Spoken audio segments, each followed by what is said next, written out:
Hi guys, James at Rampant Lion Reviews again for you today with another beer review. For this one, we are going to continue on with this little mini-series that I call Crazy Beers for 10 Years.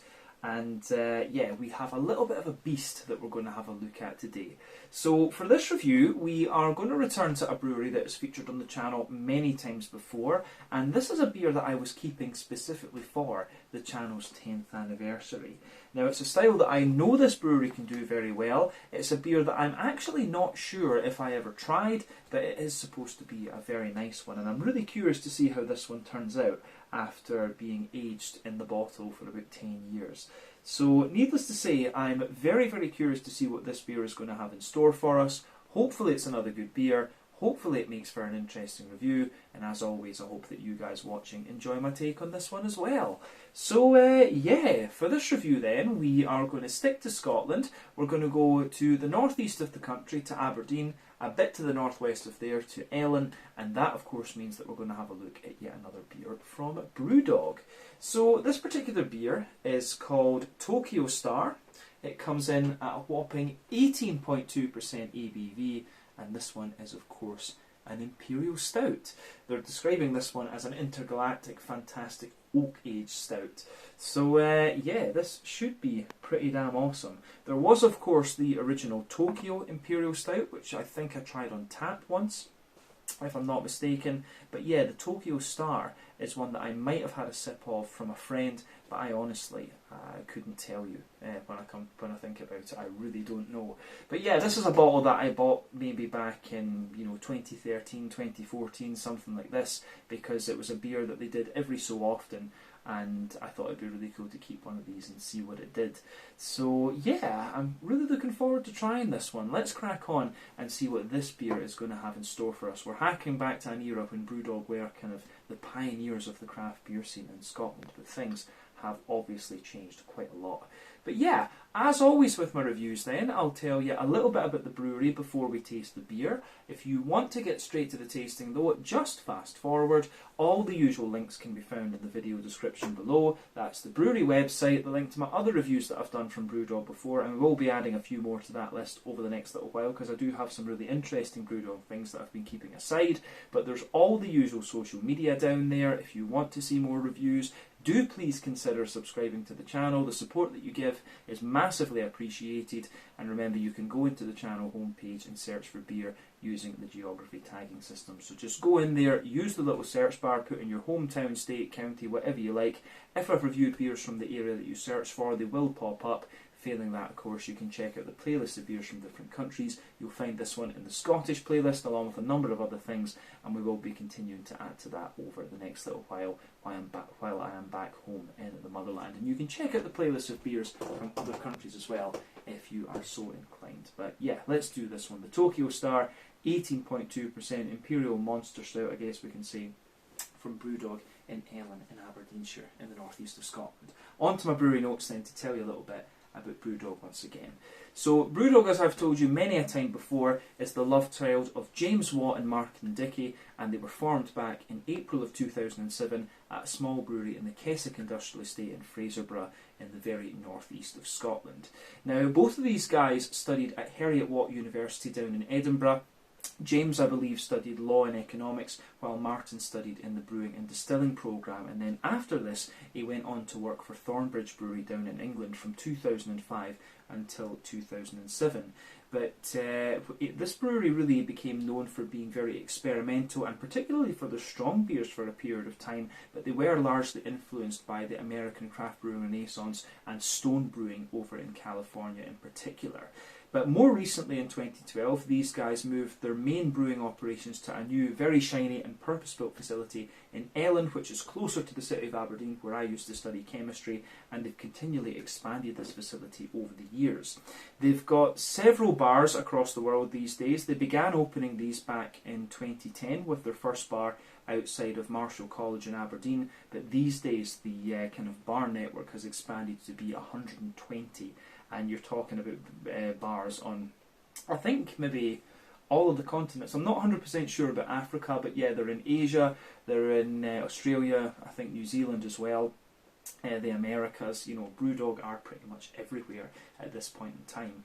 But in recent times, they've been continuing to expand this bar network that they have, and also expanding their brewing operations. They have breweries in Columbus in Ohio, which was their second brewery that they opened. They also took over Stone Brewing's facility in Berlin in Germany, and most recently they've opened up a brewery in Brisbane in Australia. And I did hear that they were looking to open up a brewery in Asia at one stage too. The other really interesting thing about Brewdog is that they've opened up a number of hotels called Doghouse. They have one in Aberdeen, they have one in Columbus over in Ohio, and one in Edinburgh, and there are a few others in the works from what I understand too. They also have some distilling operations these days too, which go by the name Lone Wolf Distillery, and they have their overworks facility at the home brewery in Ellon, which is producing sour beers, and they started to release beers from that facility in early 2019. And today they're producing in the region of 800,000 hectolitres of beer worldwide, so that's what, about 80 million litres per year, something like that, which is pretty impressive when you consider the roots of this brewery. But Brewdog have of course been the subject of a number of different controversies and things like this. The behaviour of James Watt, their kind of aggressive marketing in some ways, lying to banks and all this kind of thing. So yeah, they have built up a bit of bad press for themselves over the years, unfortunately. But yeah, back in the day, these guys were one of the breweries that were really driving the Scottish beer scene, and probably a number of the really good craft breweries that we have these days, like, you know, Tempest and Overtone and things like that. They might not necessarily have made it in Scotland had it not been for the influence that that Brewdog kind of had on the scene and kind of pushing people to have a go at the American craft beers. But yeah, as of July 2023, when I'm filming this review for you, these guys have produced 550 different kinds of beer according to Untappd, and that number will no doubt continue to increase as time goes on. When it comes to my favourite beers from this brewery, back in the day I really enjoyed the 5am Saint, the Red Ale. Hardcore IPA was always a favourite of mine. You do kind of still get that beer if you look at the Mr. President that's available in Tesco, a lovely old school West Coast IPA. Riptide was a beautiful kind of sweet stout at about 8% if I remember correctly. Electric India was a really nice saison. Dogma, the Scotch Ale. You could never really go wrong with that either, to be honest. So yeah, Brewdog had some really solid beers back in the day, but I feel that over time the quality of their beers kind of deteriorated a little bit. Maybe the dark beers aside, some of the dark stuff they were producing was really good, but yeah, they kind of lost their place at the forefront of the Scottish craft beer scene to people like Overtone and Tempest and things like that, and then Vault City and Holy Goat and other breweries that came along a little bit later on as they kind of chased the expansion of the company. So yeah, they became quite corporate, that's the best way to put it. But yeah, that is everything that I can really tell you about Brewdog for the moment. If you want to learn a little bit more about these guys, you can check out the brewery website, you can follow them on Facebook and Instagram to keep up to date with all the latest goings on, and you can check out the Rate Beer, Untappd and Beer Advocate pages to learn a little bit more about all the different beers that these guys have done. So yeah, let's go on then and have a little look at the beer itself. So I'll just like to have a wee look at the artwork on this one before we open up. This is of course the original artwork that Brewdog used to use. I believe they still use it on some of their kind of very rare release beers. I think when they did Tactical Nuclear Penguin again, they used the original label for it rather than using the kind of more boring modern ones. I do like the old school Brewdog labels, I have to say. And there you can see one of the original Brewdog bottle caps on this one here. They always had you had the white one with the blue and the white one with the red, and then the black one with the gold. So yeah, this is one of the original Brewdog bottle caps, and I will be keeping a hold of this bottle, of course, after we finish the beer. Now I will point out as well, this one apparently is best before the 4th of September 2023, so we are actually drinking this one while it is just still in date, which is kind of interesting. But it tells you a little bit on the back about this beer here. So this is a beer inspired by a 1980s Space Invaders arcade game played in Japan's capital. The irony of existentialism, the parody of being, and the inherent contradictions of postmodernism, also delicately conveyed by the blocky, pixelated arcade action, have all painstakingly recreated in this bottle's contents. This Imperial Stout is brewed with copious amounts of speciality malts, jasmine and cranberries. After fermentation, we then dry hop this killer stout with a bucket load of our favourite hops before carefully aging the beer on French toasted oak chips. It's all about moderation, everything in moderation, including moderation itself. What logically follows is that you must from time to time have excess. This beer is for those times. So yeah, this one actually got them in a little bit of controversy. I remember seeing the news reports on STV and things like that at the time about them doing an 18.2% Imperial Stout. You know, there was just kind of outrage amongst the medical community and all this, or at least that's how the news were kind of portraying it. So yeah, that was one of the cool things that Brewdog did back in the day. They kind of just tried things for the sake of it. But yeah, of course, the Tactical Nuclear Penguin, the Sink, the Bismarck, the end of history, those big beers when they had that competition with Schwarzbräu from Germany was quite interesting. But this was, I guess, the one that kind of started it off. They had the Tokyo and then the Tokyo Star. But yeah, this should be pretty cool. So let's get this guy out into the glass then and see what it's all about. The Tokyo Star, 18.2% Imperial Stout with cranberries, French oak chips, and a little bit of jasmine. Just to tell you about the malt base in this one, actually, because I did write this down. The malt base in this one is Maris Otter, Dark Crystal, Caramel, Chocolate Malt, and Roasted Barley. And the hops are Galena from America, which are about 12% alpha acid, known to give you a little bit of a berry character, but also quite a nice big piney resinous note. But yeah, this is a beer I've wanted to review for quite some time. Let's get it out and finally have a taste of this one. A good way to celebrate 10 years of Rampant Lion Reviews. You can't go wrong. So, let's do this. Curious to see how this thing will turn out. Hopefully no oxidation, we'll say that. Bit of tongue in cheek, but in reality that's the truth. Just curious to see if there's sedimentation at the bottom of the bottle, and there isn't. There's not even that much visible in the glass, which is kind of interesting. But yeah, that's me poured one of my oldest beers that I had in my cellar. That's kind of crazy. So yeah, anyway, as you can see, oh yeah, you can see the sediment at the bottom of the glass. I maybe shouldn't have sugared it up like that, but we'll let it settle. We will let it settle. But it's all natural, that's the thing. It doesn't matter so much. Yeah, but anyway, considering that this beer is an Imperial Stout, it's poured pretty much as you would expect. At 18.2%, you're not going to get much of a head on this thing because of the high alcohol content, and this one, I think, doesn't contain wheat. Wheat is one of the things you can put into stouts that will help you have a little bit of head. But yeah, not a lot going on in this one. You can just see a very slight foamy ring, quite a dark tan coloured ring at that, just forming around the edge of the glass with this one. But it does look really very nice in that sense. So, as you might expect from the beer being an Imperial Stout, it's poured a lovely dark ebony rosewood colour. There's not much in the way of visible carbonation with this one. That's probably an effect of the wood aging and the kind of strength of the beer, to be honest with you. But one or two big bubbles sticking toward the side of the glass, and yeah, you will see a few just kind of creeping up toward the bottom of the surface there. That head, incidentally, there is a very slight foamy layer just lingering over this one. But remember, the colour of your beer depends on a few things. One, the type of malts that you use. This goes a long way to determining your EBC rating. Two, the length of your wort boil is also going to play a role, because the longer you boil the wort, the more the sugars caramelise, and thus you get a darker colour of beer. But any barrel aging that you do or adjuncts that you put into the beer will affect it too. But yeah, when it comes to black beers like Imperial Stouts, it's very difficult actually to affect these things with the addition of different adjuncts. You can do it with the more brown beers like Doppelbocks and Quadruples and things like that, but not so much with a big Imperial Stout. Yeah, I think that's everything we really need to say about the appearance of this beer. There's nothing particularly surprising about that. If we shine the light through it, it does have a little bit of a kind of very dark chestnutty edge to it, but yeah, kind of makes sense.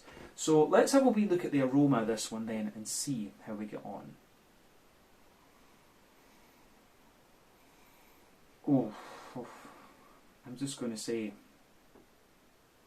this thing is an absolute monster.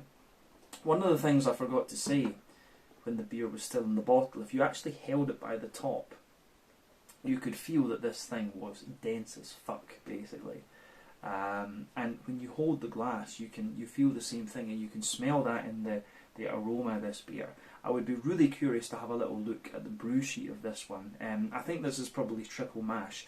There's two ways that you can really play with your Imperial Stout. You can either look at things like double mash and triple mash. That's going to give you a really big sort of sticky aroma and mouthfeel. But you can also look at doing a longer wort boil, and that's going to give you these more kind of leathery, complex, brown sugary type characters out of the beer. And I think this one's maybe got a little bit of both, to be honest with you.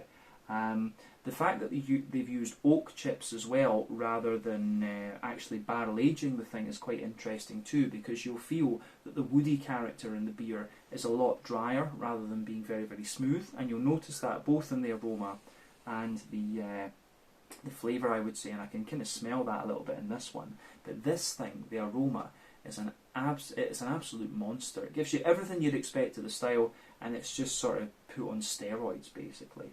So, yeah, aroma-wise, this is absolutely lovely. Yeah, I'm going to say as well, it's not the most pungent of aromas, but it's great. It really smells like a kind of big, smooth, like fresh chocolate brownie. That's really what this beer kind of smells like. You have, of course, got more complexity to it than that, but yeah, it's really very much like that. So, the backbone of this beer, you do have a lovely little bit of a kind of roasty, toasty, well-fired black malt bread crust. That is forming the backbone of the beer. On top of that, you are getting the nice kind of woody notes. And it has a little bit, the woody character that you get out of this beer has a little bit of a kind of sherry sort of thing going on. You know, these dry, red fruity, peary, sultana type notes. So, there's a lot of that going on in this beer for sure. Yeah, for me,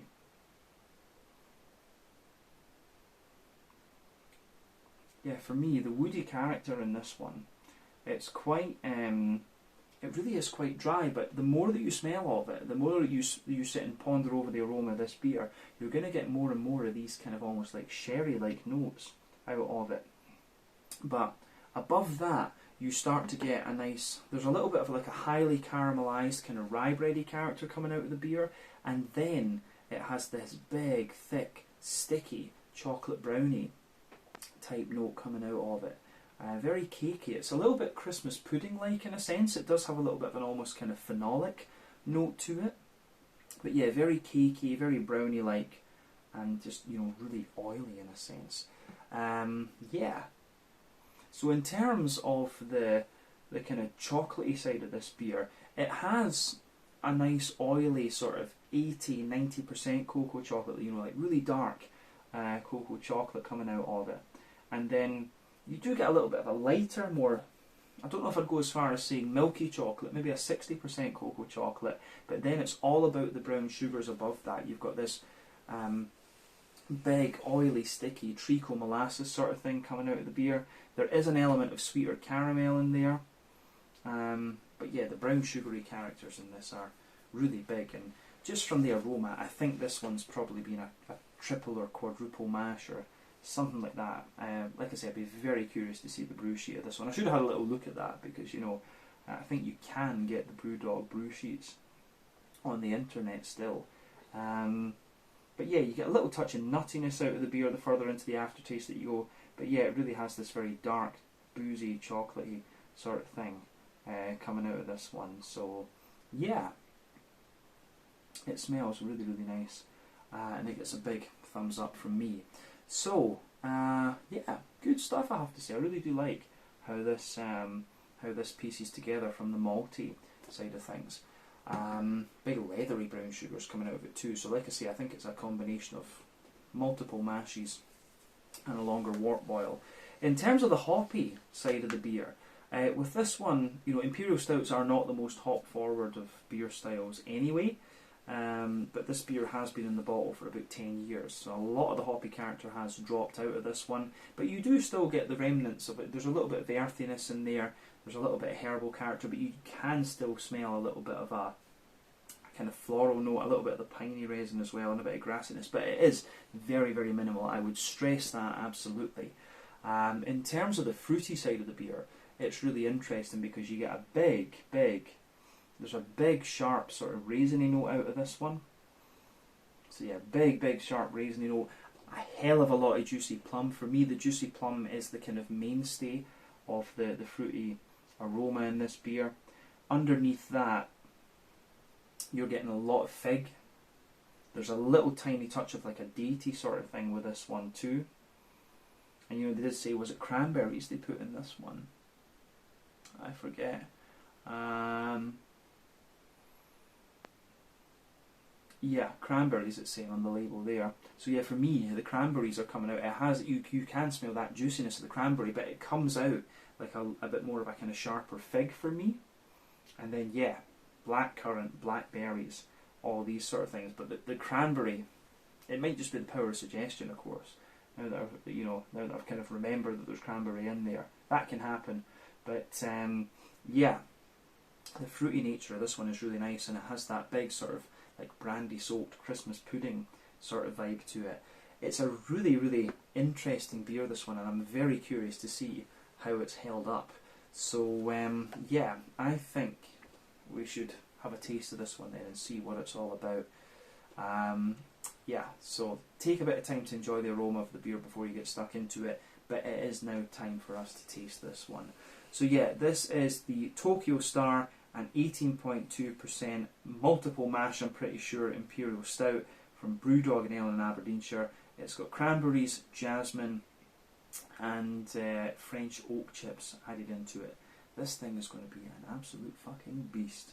Yeah, really curious about this. Let's get stuck in. Slàinte, skål, cheers.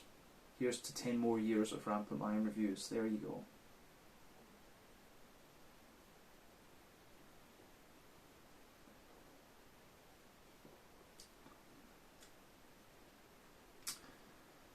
Yeah, that's held up really quite well. Beautiful beer. Straight away you can feel the alcohol warmth down here. And it's really interesting because when you take the beer in, it really is very sweet, oily and brown sugary. But then the further into the aftertaste that you go, it shows you that roasty, toasty, well-fired Russian Imperial Stout quality into the aftertaste. This has held up really well over 10 years. They have re-released this one a few times with the new label and so on, and when I saw it I was tempted to get a bottle and keep that as well to do as a comparison. Kind of shame that I didn't in the way, but again, it's a little bit special to open up a beer that you've had for 10 years. So yeah, this thing is very good. I'm certainly not disappointed, and I think I would have kept it longer than this. Yeah, it would have been a bit... in some ways it's a bit of a shame to open it, but at the same time, beer is meant to be enjoyed, and this has held up very, very well, so I don't regret opening this, let's just say that.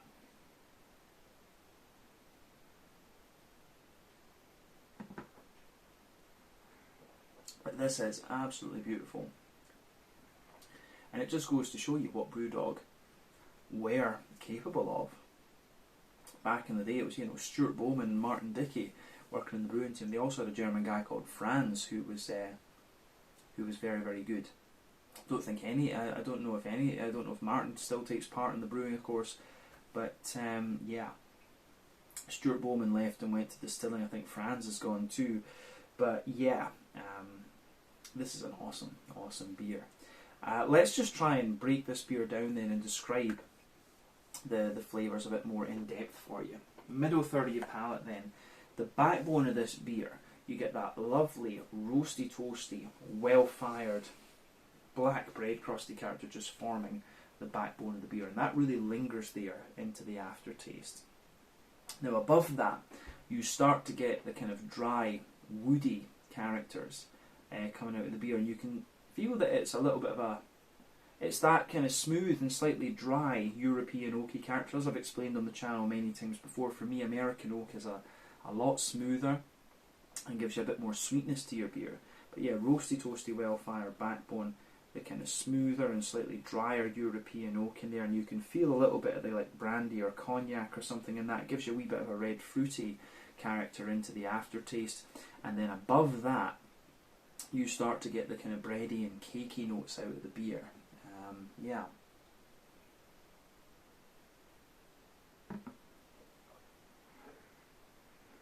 So the kind of above the kind of woody layer, you do start to get this, like, it's almost like a really highly caramelized Christmas puddingy type layer, you know, like brandy or grappa soaked Christmas pudding. It really is very much like that. Above that you start to get a slightly sweeter chocolate brownie type note, and then you get a little bit of an almost rye bready character. But the whole thing just has this little bit of toastiness to it. As I say, the further you go into the aftertaste with this beer, you start to get more and more of the roasty, toasty characters out of this one that are very reminiscent of a Russian Imperial Stout. And I mean, this is something I really do miss from back in the day when I was getting into craft beer. A lot of the Imperial Stouts were like this, whereas now a lot of the focus is on these kind of sweet pastry stout things with the marzipan and granola type flavours, and I just don't enjoy them as much as I used to enjoy these kind of things. But yeah, the malty layers in this beer are just awesome. They are just really, really good. So above that kind of rye bready layer, you start to get the big brown sugary notes out of the beer.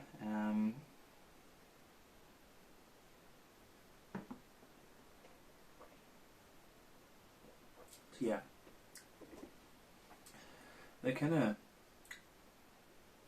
the sort of brown sugary side of this beer is really interesting, because you've got quite a few different layers to this. So the base layer is a really kind of roasty, toasty. It's a really sort of roasty, toasty, well-fired brown sugar. But then above that, you get a kind of more highly caramelized treacle molasses sort of thing. And the brown sugar, in fairness, does have a good little bit of darkness, and it gets drier and drier, and slightly bitter actually, the further into the aftertaste that you go. So yeah, roasty, toasty, well-fired base. There's a little bit of a leathery brown sugar, I think, in there as well. And then the dead centre of that middle third of your palate, the epicentre of the beer, you get this big, heavy treacle molasses sort of thing. And of course, with the beer being 18.2%, you can really attribute this to the alcohol. That's what you're getting out of this one. Above that, you do have a little element of a kind of biscuity, kind of honey drizzle. Honey drizzle is maybe not the right word, but a little bit of a kind of honeycomby, biscuity sort of thing, just sitting on top of all of that. But further forward on that, further forward on that middle third of your tongue, you do get that little touch of nuttiness coming out of the beer the further into the aftertaste that you go. But yeah, this beer, the middle third of your palate, where all the complexity is, it finds a lovely balance between being roasty, toasty, well-fired, big kind of oily, cakey sort of characters, and then yeah, you've got the sweet brown sugars and the chocolate and all of these kind of things. It goes together really well, and it gets a big thumbs up from me, as I said. So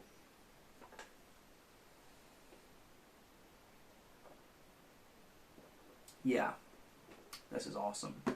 Proper old school stuff. Yeah, so we'll move on to the back third of your palate then with this beer. I'm trying to get the jasmine in this one, because I know it's in there, but I don't find it too obvious. You know, the further into the aftertaste you go with the beer, you do get this little sort of kind of freshness, you know, like if you brush your teeth, that feeling you get from the toothpaste a little bit after. You do have that little bit of jasmine kind of spicy character, freshness just sitting on the top of the tongue toward the front of that middle third of your palate. You can feel it in there in the aftertaste, but it does take a wee bit of time to show itself, and it has a little bit of a kind of homeostatic type relationship with the roasty, toasty black malts from the Russian Imperial Stout side of things, and a wee bit of what's lingering there from the pine resin from the Galena hop as well. So that's really interesting, actually. But yeah, I think we can move on to the back third of your palate. And remember, the back third of your palate is going to give you similar flavours to the middle third of your palate, just at different intensities. And do remember that with your palate generally, you're going to get sweeter flavours further forward and more bitter, roasty flavours further back. So the border region between middle and back third of your palate, you do get a nice little bit of a kind of bready build-up in this one. And it's a little bit like a rye bready character in the base, a little bit of an almost kind of sweeter, cakey sort of note in the middle, and then above that it's a bit more of a kind of wholemeal brown bready sort of thing. But yeah, the base of that back third of your palate, you do have this really nice roasty toasty well fired base. You've got the wood sitting on top of that, and then you get the kind of you get like that highly caramelized rye bready character in there. In fact, no, would I go like that? I'd say no. That comes out further up. I'd say that you have the kind of Christmas puddingy type quality there, which feels a little bit lighter and more airy. Then you have the kind of chocolate muffiny, chocolate brownie type layer above that. Then you've got the kind of rye bready, the highly caramelized rye bready character, and you can feel all three of those layers are a bit lighter and airy, but you can also feel the more leathery, brown, sugary characters just creeping over the top of that and lingering there, and they get sweeter and sweeter the further into the aftertaste that you go. And above all of that, you're getting some of the yeasty character coming out of the beer too.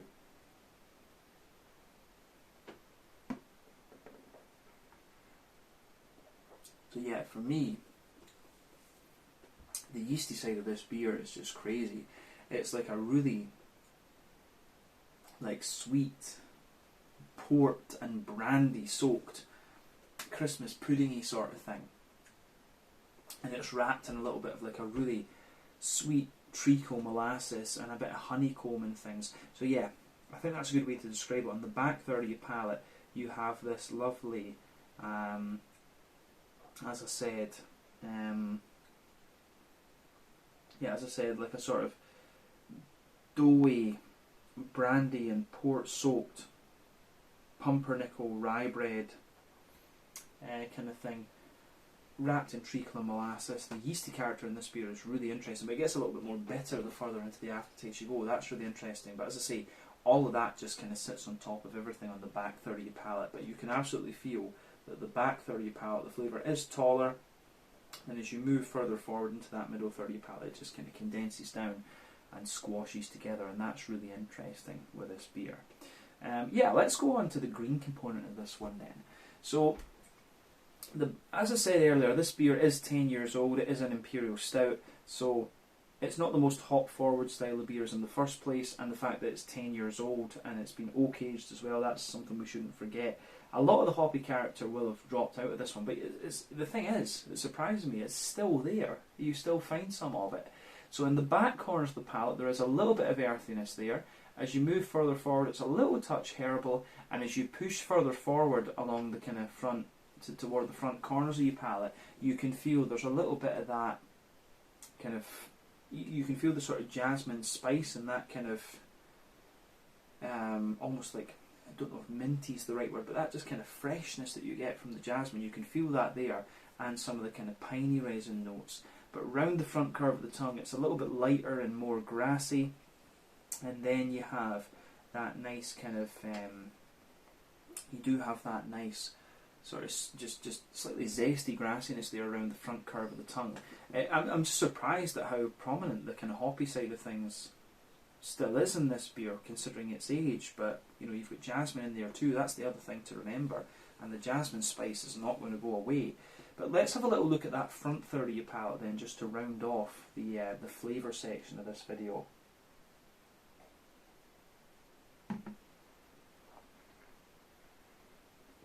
So, for me, if you look at that front third of your palate, the border region between front third and middle third of your palate, you get a nice little bit of kind of build up in there. It's like you get this kind of cakey, brandy or port soaked kind of fruit loaf type thing, and that's what forms that border region between front third and middle third of your palate. The base of that front third of your palate, you get the roasty toasty well fired bread crust in the base, you get the smooth kind of oak chippy type thing in there, And again, like I said earlier, if this had been barrel aged, the wood would be very smooth. It wouldn't have the dry character that you can find in this beer. But then above that, you get the, you get the a sort of, you do get the kind of Christmas puddingy type note, and then you get the sweeter rye bread above that. Then you get that big oily bubble where the juicy fruity esters just roll their way out of the beer. So let's focus on those little fruity esters just now. When you take the beer in, it does have a little bit of an impact flavour. Like, it does have a little bit of a raisiny sharpness in the beginning, but there's a hell of a lot of big, juicy plum out of this one, and a lot of big figgy character. So yeah, I wouldn't say too much raisiny sharpness. This is more like a big, rich, plummy flavour. So we'll start at the back of that front third of your palate. So a little bit of a raisiny character in this one, big, oily, plummy notes in there, drier prune underneath, a little bit of date, and then of course you've got these kind of little sultana, dry white, green, grapey characters under there too. As you move further forward toward the middle of that front third of your tongue, you get a little bit of oily pear and stuff like that, but then you get the big, juicy, quite ripe, figgy characters coming out of this beer. And yeah, as you move into the front half of that front third of your palate, you start to get the kind of juicier, berryish notes.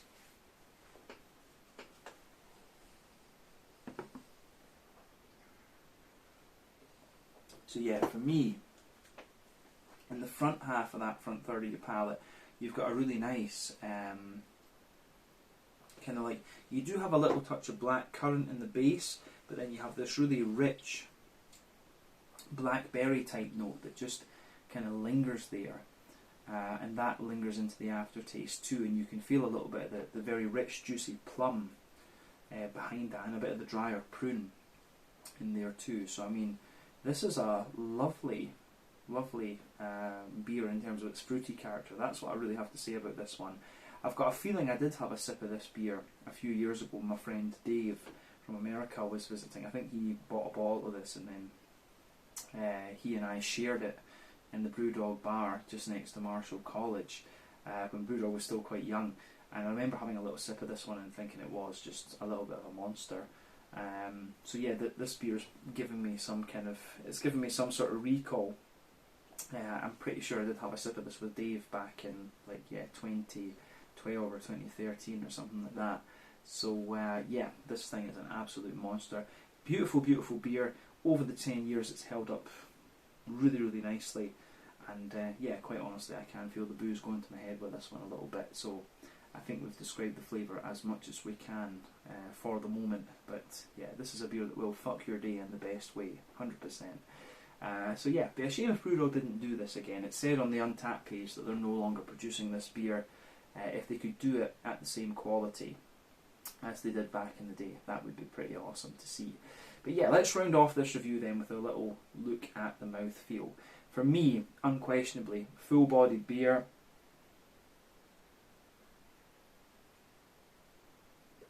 Yeah, it is at the top end of the spectrum in that regard, and it's quite rare to say that. So this is a big, thick, oily beast of a thing. A lot of slickness and oiliness to the mouthfeel. The carbonation is very smooth, almost non-existent in fact. Yeah, I think you kind of get the idea with this one. I'm pretty sure I did see on the Untappd page that this was supposed to be 80 or 90 IBUs, but I have to admit, I don't find this beer overly bitter. It does have that big, dry, roasty, toasty Russian Imperial Stout character to it, but it takes a little bit of time to show that at this point. Whether that's down to the aging or what, I'm not 100% sure. But yeah, this beer does get more and more bitter and dry the further into the aftertaste that you go. But it has, in the malt base, it has a hell of a lot of smoothness and sweetness and oiliness that really kind of counteracts that. So yeah, there's a little bit of duality going on in the beer from that particular perspective. But on the fruity side of things, very red fruity, of course, very sweet and red fruity, I think is fair to say. Cranberry obviously seems to be a flavour that I'm not overly familiar with. because I didn't really pick up that so much when I was actually identifying the different flavours. But you know, it's obviously there. For me, it's a big oily plum, and for me, it's a big oily plum, figgy, and lovely juicy blackberry type note that I get out of this one. But yeah, obviously the cranberries are there, and you get a little bit of it the further into the aftertaste you go. But generally speaking, the fruity character is big and oily in this one, and it works out really, really quite nicely. I think that's everything we can really say about this one. If I had to guess the IBUs of this beer, for me it comes across as being maybe 60 or 70 IBUs, but I'm sure I read that on the Untappd page it was 80 or 90. The malt base, as we said, big, thick, oily, smooth and slightly dry sort of thing. But yeah, big, oily, fruity characters coming out of the beer too. This thing is just a monster, and if you get the chance to try the original recipe of Tokyo Star, you will certainly enjoy it. And I do hope that Brewdog do this again at some stage.